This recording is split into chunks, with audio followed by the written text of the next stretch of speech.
нафароне ки дар Федератсияи Россия шаҳри Москва қарор доранд ва агар аз дарди дандон азият мекашанд, пас ба рақамҳои рӯи экран муроҷиат намоед. Ба ҳама намуд дарди дандон муолиҷа месозанд. Аз номи юристиҷаи муроҷиат кунен, скидкатон мекунанд. Стоматологияи бародарони тоҷик дар шаҳри Москва.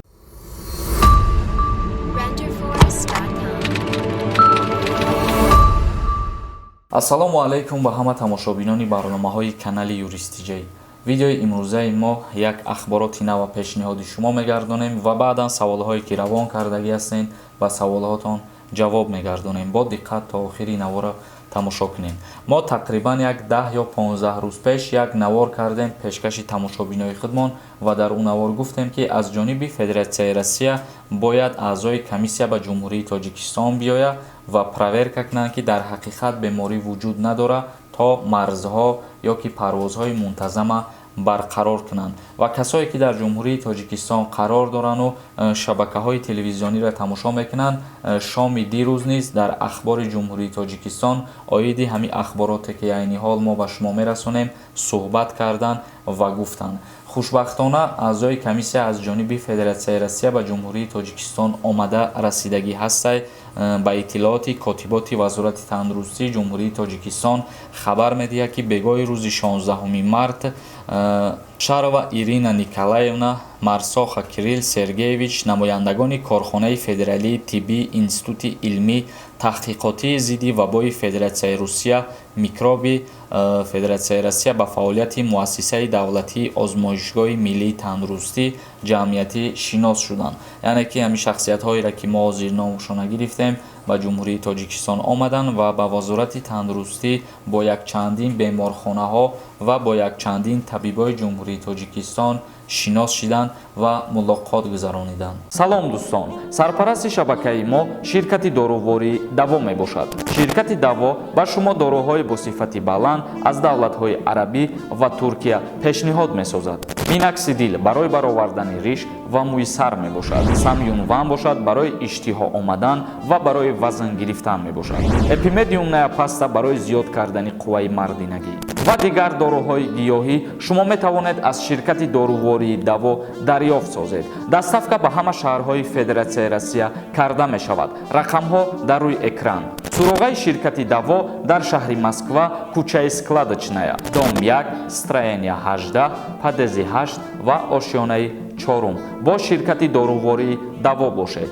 ва инчунин гуфта мешавад ки аснои шиносоии ҳайати аъзои комиссия аз рафти фаъолияти озмоишгоҳи мазкур дидан намуда, инчунин бо роҳбарият ва мутахассисони муассисаи номурда мулоқот карданд. яъне ки мо вазорати тандурустии ҷумҳурии Тоҷикистон дар назар дорем. зимни мулоқот ҷонибҳо доир ба самтҳои гуногуни фаъолияти озмоишгоҳи миллии тандурустии ҷамъиятӣ мубодилаи афкор намуданд. таъкид мешавад дар хабарномаи вазорати тандурустии ҷумҳурии Тоҷикистон. инчунин қайд карданд мумкин аст ки боздиди аъзои комиссияи Федератсияи Россия аз озмоишгоҳҳо ва як қатор муассисаҳои тандурустии ҷумҳурии Тоҷикистон то айни ҳол идома дорад. қаблан вазорати тандурустии ҷумҳурии Тоҷикистон низ қайд намуда буд ки 17-умин ҷаласаи комиссияи байниҳукуматии Тоҷикистон ва Русия оид ба ҳамкории иқтисодӣ ки рӯзҳои 8 ва 9 феврал баргузор гардида буд, дар ҳамун 17-умин ҷаласа ҳамчунин қайд кардагӣ буданд ки аз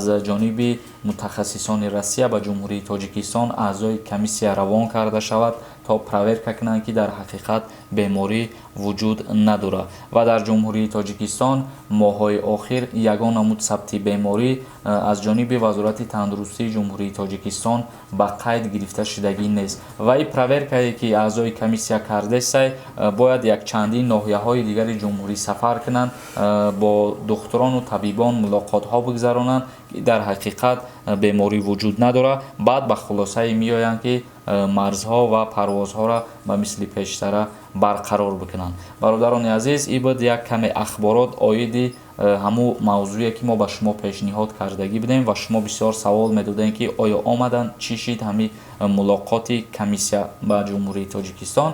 хушбахтона айни ҳол дар ҷумҳурии Тоҷикистон қарор доранд ва проверкашон то ҳол идома кардесай ва боз агар ягон ахбороти дигар дар ин мавзӯъ шид мо ҳатман пешниҳоди шумо мегардонем. ва мегзарем ба қисми як мавзӯи дигар оиди филме ки мо пешниҳоди шумо гардонидем як чанд рӯз пеш қисми дуюм шав ва бисёре аз комментарияҳоро ман хондам, ҳар кас фикри ақидаи худша баён карда. бародарони азиз, ман ҳам гуфтанем ки оиди ӯ филми мо ҷиддӣ судид накунен аму филма, барое ки вая мо ҳамчун барои дар оянда ислоҳ кардани хатогиҳои худмон пешниҳоди шумо гардонидем ва аввалан ки ӯ кино чӣ хеле ки шумо мехоҳед дар ӯ сатҳе боша, дар ӯ сатҳ мо пешниҳоди шумо карда наметонем, чунки ӯ кино на спонсор дора ва на дигар чизҳое ки шумо дар ҳамун комментарияҳо қайд кардагӣ ҳастем ва мо кӯшиш мекунем ки ҳар суханеро ки гуфтем оиди ҳамун кино мо ҳамун хатогиҳоро ислоҳ кунем ва дар қисми сеюмаш ҷамъбаст бигардонем ва як чизи хуб пешниҳоди шумо кунем, то шумоам вақтон беҳуда дар тамошо кардани ҳамун филм нарава. ва акнун шурӯъ мекунем хондани комментарияҳоро, гӯш кунем ва саволҳои худтон ҷавоб бигирем. ҳасанова нависай: салом, мехостам рӯйхати парвозҳоро кати нархи билет видео мекардем, раҳмат.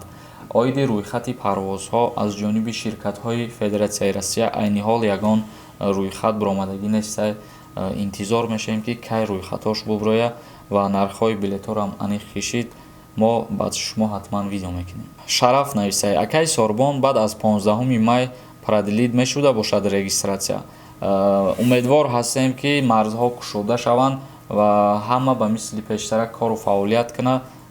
ягон сабукӣ ворид мешава ё ки намешава, дар ин бора ягон чӣ гуфтагӣ нестай ҳукумати Россия. Мария нависай: салом акай Сорбон, агар роҳҳои доимӣ кушода шаванд, ранги пештара меравӣ ё ки бо духтур мегзарӣ? Раҳмати калом пешакӣ. фикр мекунам айни ҳол ҳар давлате ки марзҳои худша ё ки парвозҳои худша бо як давлат барқарор мекунад, ба воситаи ҳуҷҷати тиббӣ хуб мешавад ки вориди ҳамун давлат бигарданд. и аз сабаби чи? ирам барои манфиати мову шумоай, барои пешгирӣ кардан аз беморияй. АС нависай: ассалому алайкум, ман модари 4 фарзанд мебошам. шавҳарам дар шаҳри Россия мебошад. ман чӣ кор кунам ки ба пеши шавҳарам равам? мутаассифона айни ҳол намешавад, то ягон асос надошта бошед рафта наметонем. Комилов нависай: салом акай юрист, як сол шид ки комментария мехонӣ, аҳна гуфтӣ ки конкретна раҳоҳӯй мешаванд ё ки не. бахшиш ҷура хафа нашавед. аввалан бародар хафа намешавем ва оиди конкретна гап задани мо ҳозир агар ман бигардам бугум ами 2 рӯз пас раҳоҳӯй мешаванд, чанд бародар медрояд маро тамошо мекунад, дар инҷа мумкин 100,000 нафар тамошо кунад, лекин ин гапи дурӯғ задан фикр мекунам хуб нест. ҳар чизе ки мутобиқи ами ахбороти ҳаррӯзаи оиди ҳамун барнома кунем хубтарай. Нуралиев нависай: акай Сорбон худованд нигаҳбонат боша. менависем ҷавоб наметиҳӣ. дар Россия зан дорам ва дагу даг дорам, лекин ҷудо шидагӣ алоқа дорам, ман метавонам Россия рафта. вақте ки шумо аз ЗАГС ҷудо шидагӣ ҳастед, аллакай қонунӣ дар ҳамун Федератсияи Россия дигар наметавонед ки ба воситаи ҳамсари худтон вориди Россия бошед. Шамшод нависай: салом акай Сорбон, ҳамун маълумотномаи тиббиро чӣ хел дастрас карда метавонем? камтар дар бораи ҳамун маълумот медодӣ, пешакӣ раҳмат. маълумотномаи тиббӣ барои шахсияте лозимае ки вай дар ҳақиқат бемор ҳастай. мисол мегирем, агар яке аз шумо ба ягон беморӣ гирифтор бошед ва бихоҳед ки дар Федератсияи Россия бирен муолиҷа кунед ҳамун бемории худтона, дар ин ҳолат аз ҷониби ягон беморхонаи Федератсияи Россия ба ному фамилияи шумо, ба адреси шумо як маълумотнома тайёр мекунанд, як справка тайёр мекунанд ва Тоҷикистон роҳӣ мекунанд ура. ва ҳамун духтуре ки ин справкаро тайёр мекунад, баъдан вақти рафтани шумо ҳамун духтур бо мулоқот мекунад дар аэропорт, яъне ки дар ҳақиқат мега ҳамин шахсият бемори ма ҳастай ва ин барои муолиҷа ба Федератсияи Россия омаданӣ. ва касе ки дигар роҳҳоша истифода мебарад, ӯ ғайриқонунӣ ҳисоб мехӯрад ва агар ки дастгириш кунанд, депортатсия ва ҷаримаш мекунанд. Бердиев нависай: ассалому алайкум акаҷон, созен хубен? нархи билет аз Москва ба Душанбе чанд сумае? аз аввал раҳмати калом. нархи билет аз Москва ба ҷумҳурии Тоҷикистон 30,000 рубла айни ҳол дар бар мегирад. Абдуллоева нависай: ассалому алайкум ва раҳматуллоҳ. аввалан бор додарҷон баракат ёбед барои хизматотон. додар хабараш нест ки кай граница кушода мешавад. дар видеои дирӯза мо оиди кушодашавиш суҳбат кардагӣ ҳастем. ҳамун видеоро тамошо кунед, ҳамаша дар уҷа муфассал карда гуфтагӣ. Комилҷон Ҳасанов нависай: акай Сорбон, ма гражданини озорбойҷону ма тоҷикистон бурам хизмат мебарам. Ответ де пешакӣ раҳмат. ҳар нафаре ки шаҳрвандии дигар ҷора дорад дар ҷумҳурии тоҷикистон аз даъват ба хизмати ҳарбӣ озод ҳастад, новобаста аз ӯе ки шаҳрвандии озорбойҷонен ё ки Федератсияи Россия ё ки ягон ҷои дигар. Ҳусейн Расулов нависад: ассалому алайкум акаи Сормон, худованд шуморо нигаҳбон бошад. Фақат илтимос ба саволи ман ҷавоб гардонед. Ман як моҳ пеш вид на жительство гирифтам. Метавонам ки озод ватан равам ва боз гардам? Дуюм бор мешавад ки ман ин савола метиҳам. Албатта дар ҳолате ки вид на жительство дорем, шумо метавонед ки озод Тоҷикистон биёед ва боз аз Тоҷикистон ба Федератсияи Россия биред. Ком 93 нависад: рафта патент карда мешавад баъд ака? Дар ҳоле ки шуморо агар ягон ширкатҳо худшон мебаранд Федератсияи Россия, дар ин ҳолат имконият ҳастад ки анамун ширкат аз ҳуҷҷат, аз ҷойи хоб, аз музди маош, аз ҳама чӣ худаш таъмин тавон мекунад. Ва дар ҳоле ки агар шумо бевоситаи ягон ширкат мерен вориди Россия мегарден, дар ин ҳолат мумкин астад ки мушкилиҳои бисёр ба сари шумо биёяд, чунки ҳоло Федератсияи Россия дар ин чиз иҷозат додагӣ нестад ки ҳар шаҳрванди хориҷӣ дилхоҳ вориди Россия бошаву ва ҳуҷҷатгузорӣ карда кору фаъолият кунад. Федя нависад: салом алейк акаи Сормон, ай Тоҷикистон ба Россия мебаранд ё ки толка ай Россия одам меояд? Тамом, бахшиш ки зиёд навистаистам. Аммо дина ахборотеро ки ман дар шумо пешниҳод кардам, дар уҷа мо гуфтем ки парвозҳои мунтазама Росавиатсияи Федератсияи Россия иҷозат дод, вале рӯйхатош буромадагӣ нестад. Дар ҳоле ки агар рӯйхатош пешниҳод бишавад, албатта ки дилхоҳ одамо рафта метавонанд, лекин ба воситаи ҳамун справкаи ковид мераванд.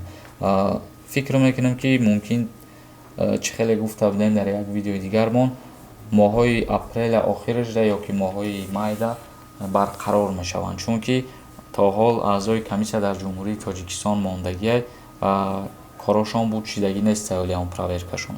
Бародарони азиз, видеомона ҷамъбаст мекунем. Агар ягон саволи дигар дошта бошед, дар комментария саволотона бинависед ва дар канали Юристиҷей обуна шидана фаромӯш намекунед. Худованд ҳамаи мо шуморо нигаҳбон бошад. То барномаҳои нав.